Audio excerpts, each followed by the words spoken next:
They already know it. I just want you to let them know that you know it, because I said what really bothers team players is when they think their coach doesn't know. I mean, if I think my leader doesn't know, now I get really nervous because I don't think this is going to end up very well because the leader doesn't see it. I said the very fact you acknowledge it will then allow them now to not only connect with you, but talk to you about it.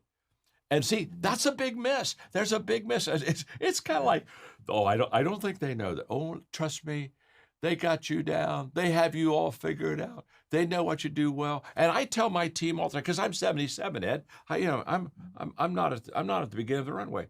I tell my team all the time, you have got to talk to me. You have got to talk to me. Because how many times do I see people stay too long in the game? Yes. And so if I see people stay too long in the game, what would ever make me think that I'm not going to think I can stay too long?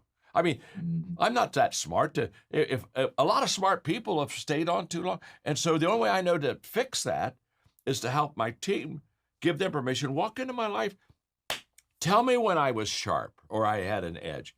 And they do it, and they do it really well. And what it does for our camaraderie and what it does for our chemistry, it just works because I know they have my back. They're going to help me. I watched him do this, by the way, everybody. I sat Yes, on yes. playing with him, and I watched him do this with his team. And they do have an unbelievable camaraderie, and they are candid with him. The remarkable part of the story you told about the roundtable is not just that you apologized and wanted to make it right. It's that you've created a culture in your own team where they were comfortable immediately telling you, "Hey, Yes. you've got an edge here." That they're not going to be rebuked for candor. And that's often what leaders do. They rebuke candor and then it's never done again. And he's completely right. I mean, I won't double down on the point, but I can just tell you as a young man in business, and I was certainly edgy, and that would be being polite. I was certainly more than edgy, and I would never acknowledge it. And he's completely right. Years later, I'll meet people that work with me. They talked about it all the time. In fact, Yeah. it was magnified because I didn't acknowledge it.